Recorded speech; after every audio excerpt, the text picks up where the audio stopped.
Sawadee Krap, and welcome to another episode here for the Funkit Pod, Mindful Media and Communication.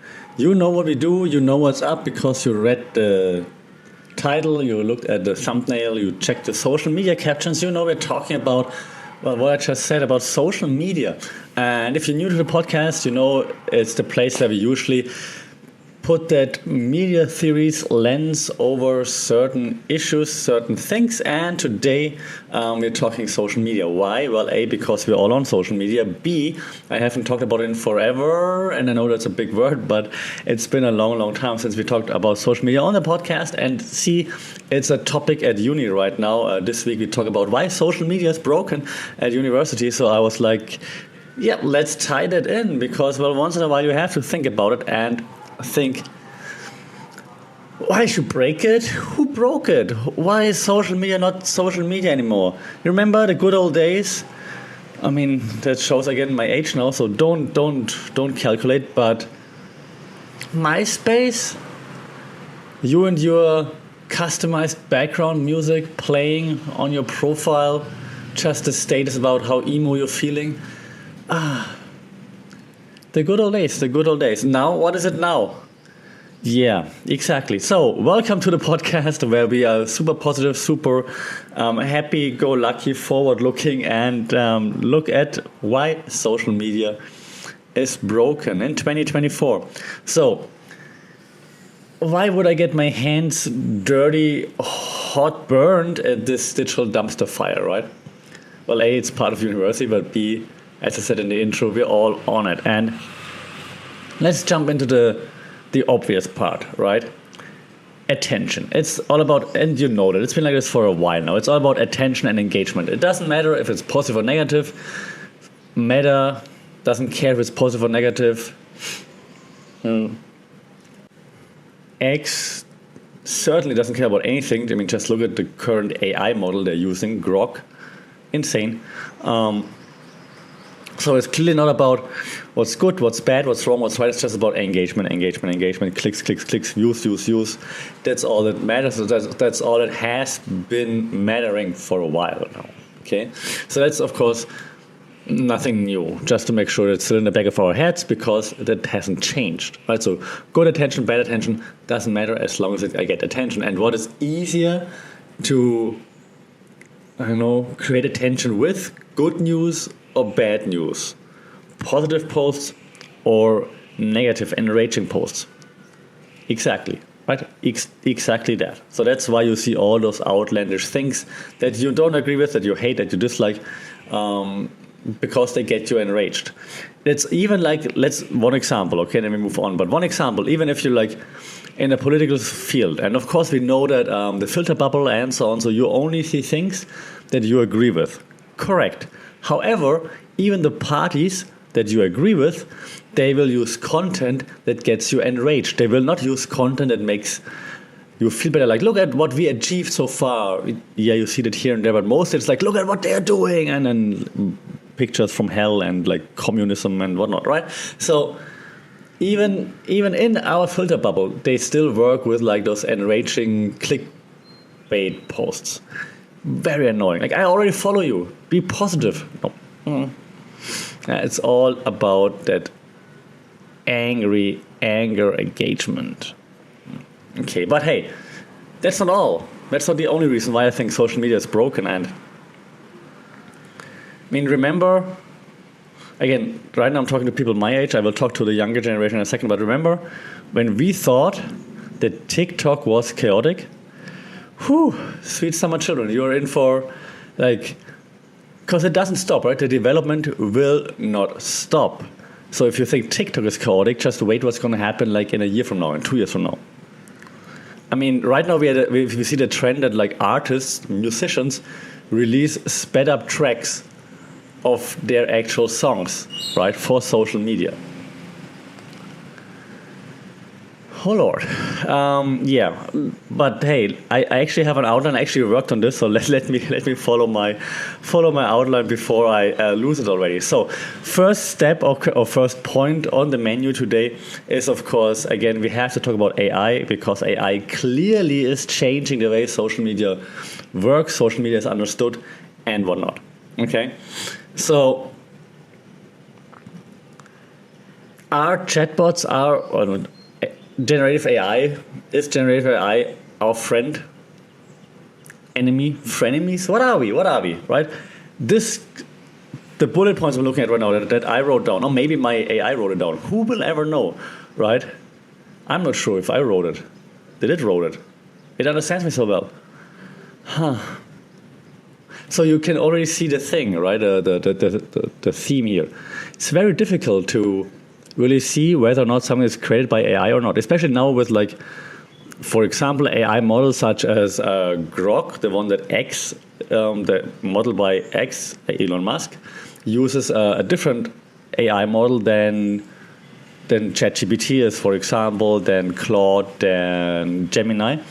It doesn't have that many restrictions. It's called Flux, F-L-U-X. Flux, I think 2.0, is it? It's from Germany, actually. It doesn't really matter, but as a German, I'm like, hey, look at us. And it doesn't have those restrictions, so you can actually create famous people with it, or actual, like, faces of real people from it, which is kind of like terrifying. Okay, so it's hard to say what's real, what's not real. We talked about this on the podcast a bit before.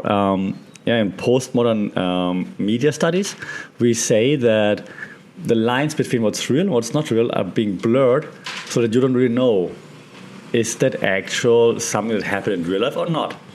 And we used to say that about curated content on Instagram, for example, right, where you only post, like, amazing pictures, photoshopped, edited, and whatnot to make yourself look amazing. And so that wasn't the real you. But now with AI, it can be completely fake and still look very real. Confusing times. So if you look at, right, the world of AI created content, up until maybe now-ish, it was fun. It was like, oh, look, it's hilarious. That person has, like, 17 fingers, haha. But we went from a person looking like a potato head to people looking like real people. There are videos out there where now people made up by AI hold up signs like, I'm just like you. Creepy. And how should we know what's real and what is not real? So I think we went from hilarious, haha, it's so funny, look how they look, to, oh my God, is it real? I don't know.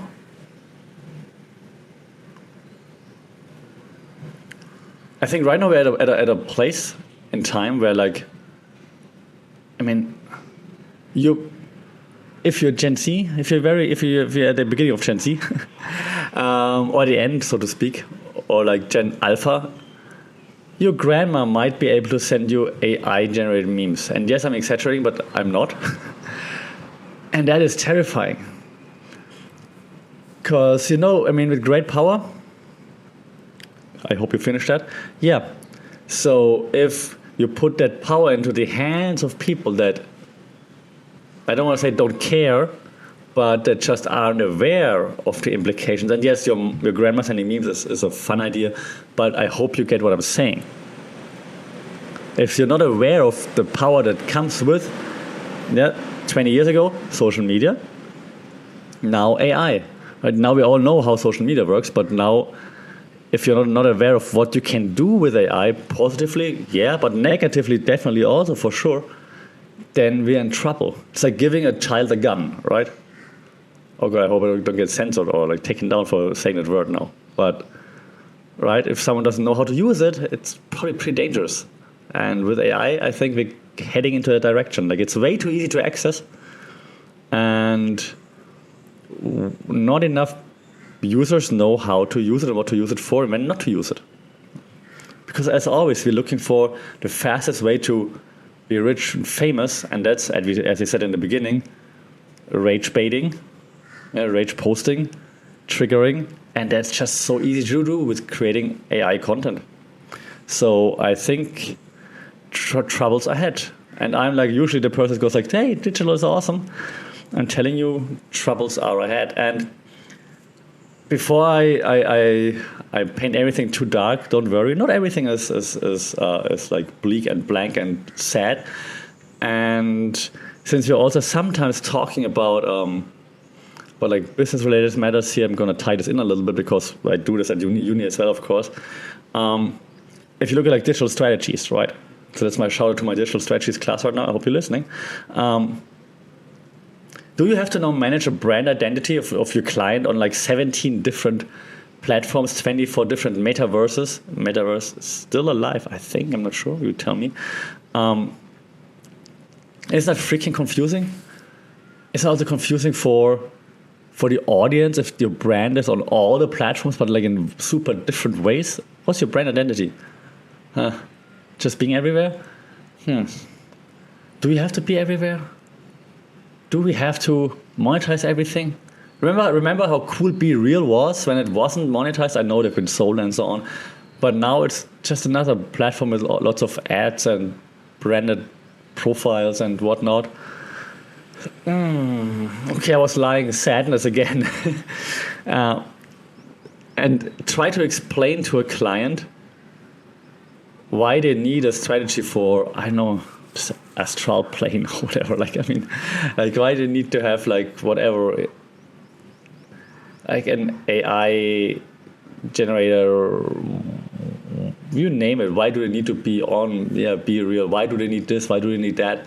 Why isn't the blog enough anymore? Explain it to the client, and then tell them they need to give you money for it. How do you measure it? Yeah. So you see, getting more complicated. Not to say that this is the main reason why I think social media is broken. Of course not. I mean, boo-hoo-hoo, right? Clients, companies that want to make money off social media have to think more. Yeah, no problem. I understand it. I'm just saying like it's getting more complicated. But hey, that's your job if you're in marketing, so whatever. I don't care about marketing people. I understand. Just wanted to tie that in. Back to things that I think that actually matter and that actually have broken social media more or less to some extent. And I'm going to call this now the great notification revolt. When I was thinking about like how do I call this part, when I thought about like what to talk about today,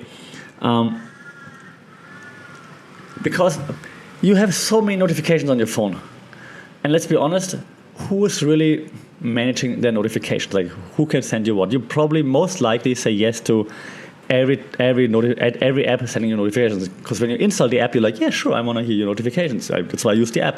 Then you're getting push notifications in your face. You might have an app that notifies you about not having notifications. Like, hey, you didn't get a notification in the last 10 minutes. What's wrong with you? What's happening, right? So now, do notifications still matter? If there's too much of it, does it still matter, or do we ignore them? Yeah, back then, oh God, old people talking, yelling at clouds.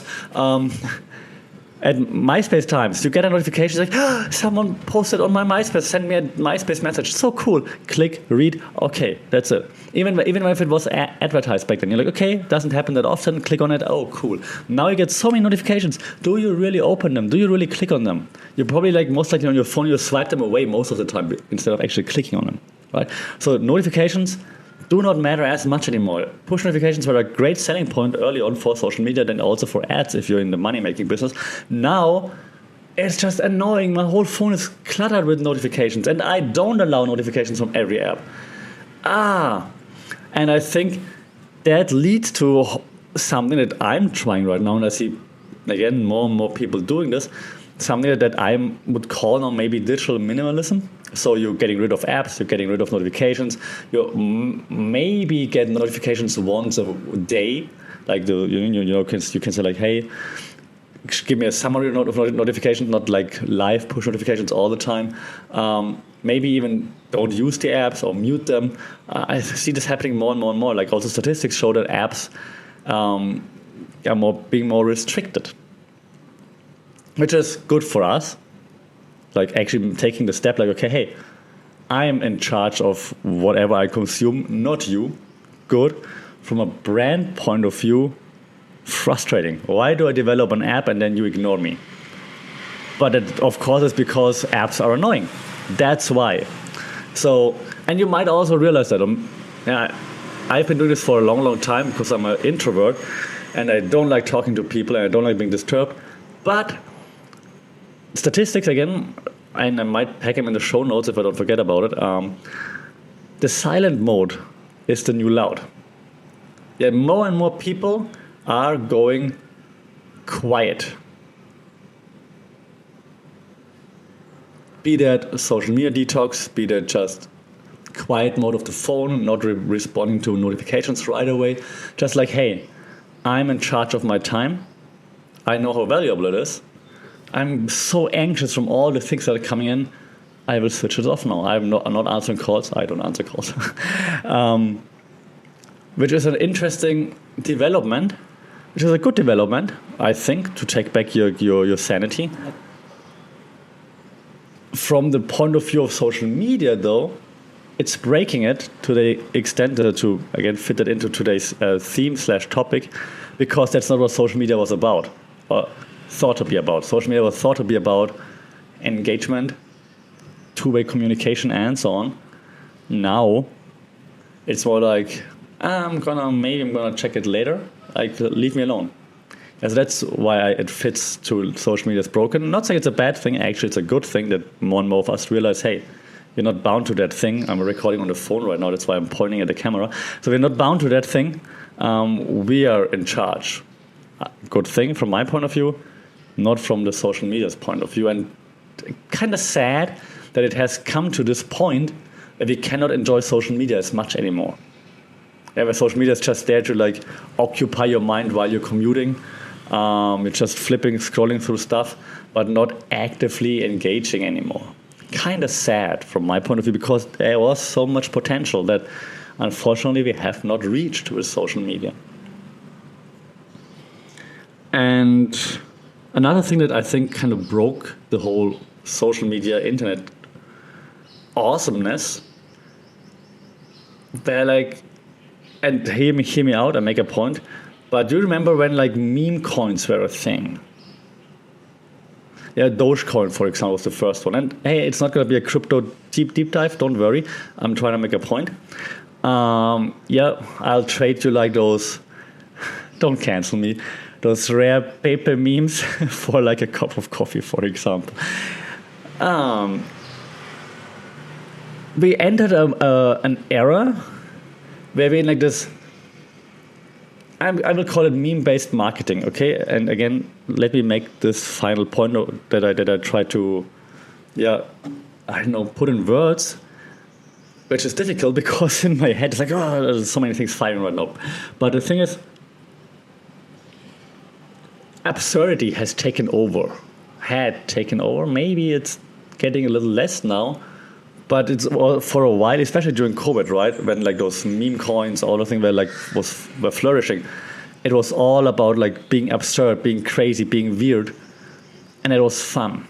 And it's fun for a little bit, but then in the big picture, it just takes away the core of sincerity, because those coins, those memes, those NFTs are not serious/sincere. They are just like a quick money grab, and it sounds fun for a second, but then it's like there's no added value to it. And social media in the early stages, the internet in the early stages was all about connecting people, creating more value. And now it's not. Now it's about attention grabs, money grabs, quick roads to success, shortcuts, whatever. Scamming people. Hey, Logan Paul. And that's it. Allegedly. I almost didn't say that. Allegedly. So where does this lead us to is the question. Are we being able to make the turn and go back to creating content that matters? Or are we heading further down the road where content doesn't matter and it's all about engagement all the time and just like, give me this, give me that, here, bam, bam, bam, and then that's it. Hilarious. You don't even laugh. You're like, your mouth moves for a split second like, and then you're moving on. Is that it? And are we okay with that is the question. Are you okay with it? That social media has become that thing that's not about sincerity, depth, change, improvement, but all about like, and then that's it. You answer that.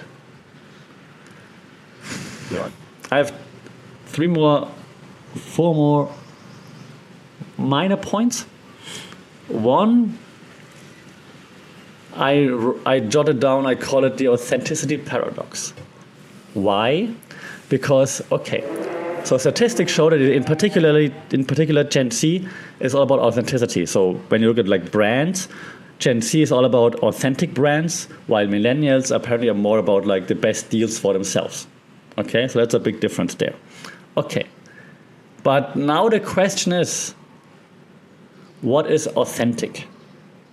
If you're trying too hard to be real, the app Be Real, you know. So that unfiltered content has been a thing for like the past 2 years or so, okay? But does it take you 17 takes to be unfiltered and raw? Is it then still unfiltered is the question. Postmodernism suggests hard to say, no. This of course leads to those amateur content creators, and I hate using air quotes, but I just did in case you're not watching but only listening, because it eventually leads to being genuine is actually the fakest thing that you can do. And I hope I just took you on that thought process journey to understand that, because you're trying to act real authentic, but actually then you're not. I just listened to a German stand-up doing something, a stand-up routine, and I just listened to this one bit. And she said, it's so crazy. She lives in Berlin, where it's hard to find like shared flats. She's like, I was looking for a shared flat in Berlin for roommates. And I found this really nice one, like high ceilings, old building, very pretty.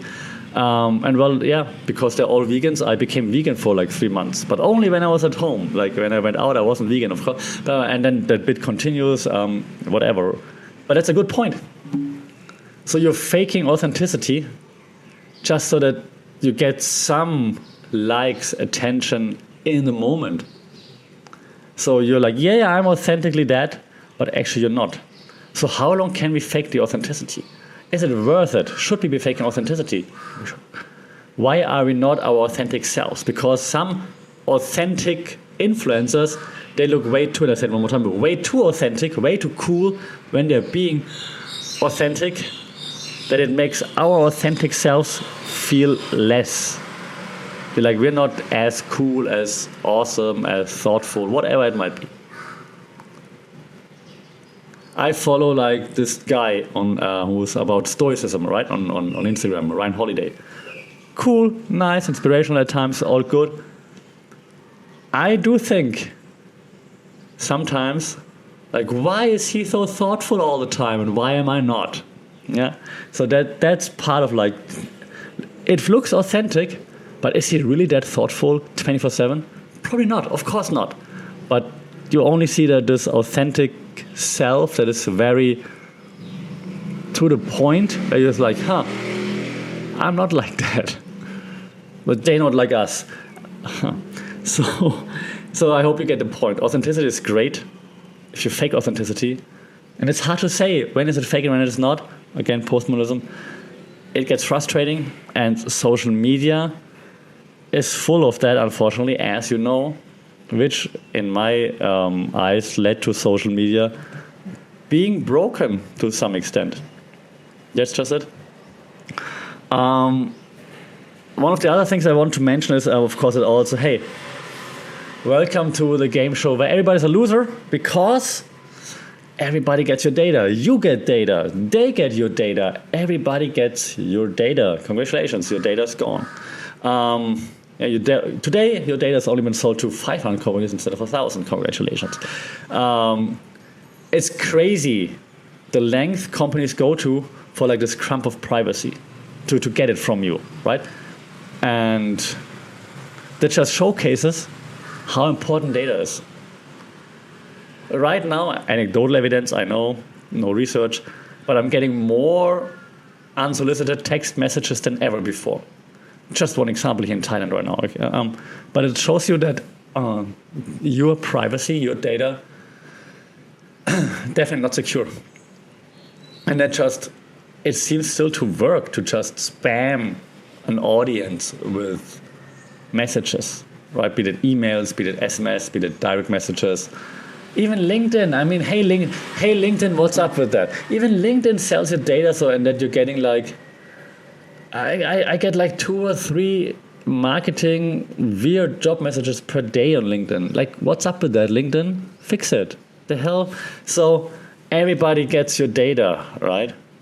And sometimes, let's also be real, that those targeted ads, they know you better than your therapist. Like the algorithm learns fast, learns quick. So that's good. Maybe. I mean, it's great that the ad, if you see ads, and of course at least they're targeted, at least they somewhat relate to you. But if you think more deeper about it, you're like, oh, but that means they have way more data about me. They know everything. They know what I looked at. They know what I spent time on. Stop looking at that adult website. Seriously, focus. And so, do I want that is the question. And I'm always joking with my students that like I'm the only one that covers his camera on speaking of which, camera covered, that covers the camera on the laptop. And that's half a joke, I mean, there's a reason why people do that. It's half serious. So actually it's like 80% serious. Like, yeah, like who wants to see you? Yeah, of course not, but they do want to know what you're doing, want to know like what you're listening to, for example, want to know this one, because then they can sell the data. It's not like everybody's hacking you, of course not. But it's like just the content that you're creating, the data that you're creating that's being used against you in a sense of tracking you, targeting you, and not letting you out of the bubble. Also, while one might argue, yeah, but targeted ads are good because I am interested, yeah, but do you want to spend all the money all the time? Should you spend all that money all the time? Oh, that's cool. Bing. Oh, that's cool. Bing. Should you? Do you buy it because you like it? Because you want it? Because you need it? Exactly. You don't need to buy everything that you think is cool, but if you're exposed to stuff that's cool all the time, you're way more likely to spend all that money, of course, right? So, there you go. Maybe we should have like an app that says, hey, how much budget do you have to spend on like random per month? And once that budget is gone, I will block all the ads for you. That's actually not a bad idea. Huh. We have a hackathon soon. Use that idea, create an app. Okay, come to our hackathon. All right, 2 more things, then I'll wrap it up, because I know the attention span is very low. That's my second to last point. Attention span apocalypse, because, well, content is these days so short it ends before it's actually... Exactly. So this means, what I said earlier, artists speeding up their tracks just to fit it into like social media posts. We had macro, or we had normal influencers, we have micro influencers, niche, we have nano influencers with like, I don't know, an audience of 2.5 people or whatever. I'm exaggerating, but I hope you're getting the point, right? Everything is faster. I know I speak very fast, I talk very fast. Even I cannot talk fast enough to fit it into like this short form content. It's frustrating. If this segment right now, the last minute, 30 seconds, if it were a TikTok, you would have scrolled past it 37 times by now. Let that sink in. Crazy. What's the next step? Can our attention span be even less is the question. And what does it lead to?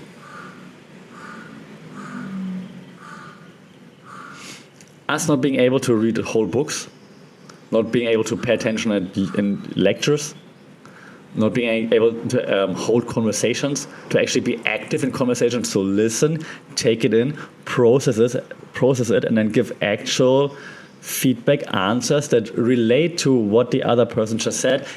Yes, to all of that. We see it all the time right now. That's not to blame anyone, but we do see this happening, like in particular at university, of course, where we talk with lots of people. It's happening. Less and less people are able to hold conversations, to actively take in information, process it, and then give back a unique thought, because that's not what we're doing right now in society. And that is sad. Because what's the greatest power of people, of humans? It's their mind, it's their brain, it's coming up with unique thoughts, ideas. And if we're not using that, if we're just relying on algorithms and stuff to just tell us what to think, what to like, how to be entertained, when to smile, when to cry, and so on, are we actually still human?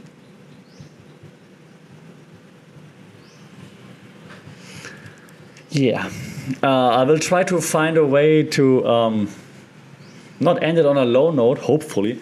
If you're looking at like, I worked on this, the digital detox dilemma, we can look at like two things. You all know FOMO, right? Fear of missing out. And of course, there's also JOMO, which I'm a proponent of, the joy of missing out. I like missing out on things. It's like, hey, I'm not addicted to social media. I can quit anytime. Just let me post this real quick. Yeah, and then there are also apps, of course, that try to help you to curb the usage time and stuff like this. It's kind of funny that you use an app to actually track other apps. And so these days, it's kind of like that going offline for a week, especially here in Thailand. We have like detox retreats and stuff like this, which is cool. But I'm not hating on it, but like it's fascinating to me, and again makes just my point of social media is broken, that going offline for 5 days is a flex now. It's like, look, I don't need it, I can do it. It's like, yeah, you should be able to do it. You should be you should be looking forward to using social media, because social media should be cool, should add value to your life, should connect you with actual cool people, should enable in-depth conversation, and it shouldn't be like too much, shouldn't be anxiety-inducing, paranoia-inducing, shouldn't make you go crazy, freak out, feel worthless because you're not having followers or you're not getting engagement. It should not be like that, and having to go on detoxes should not be a thing. I'm happy we do it. I'm happy it's more of a thing. I'm happy we're taking back our time. It should not be necessary, and that's why I'm so enraged about it, because in theory, social media networking is a great thing. In real life, it is not, and it makes us need detoxes, which is frustrating. And that's my social media friends is, and don't forget to like, share, subscribe. That's why social media is broken. Let me know what you think. Am I exaggerating? Am I too old? What are your thoughts in regards to social media? Is it broken? Is it working the way it's supposed to work? Shout out in the comments on social media at funkit.pod, funkit.pod. It got me all riled up, as you can see. Leave a comment on your podcasting platform that you're listening to. That really helps. If you're leaving a review, that would be fantastic. Subscribe to the podcast at funkitpod on social media, funkitpod@gmail.com, funkitpod on all the podcasting platforms. As always, happy to have you here. Happy you paid attention to me for 30-ish minutes, 33 minutes already. So I appreciate that a lot. I know that's not a given in these times of social media and short-form content. So I appreciate that. Until then, stay safe, take care, let me know your thoughts, and we talk soon. Sawadee krap.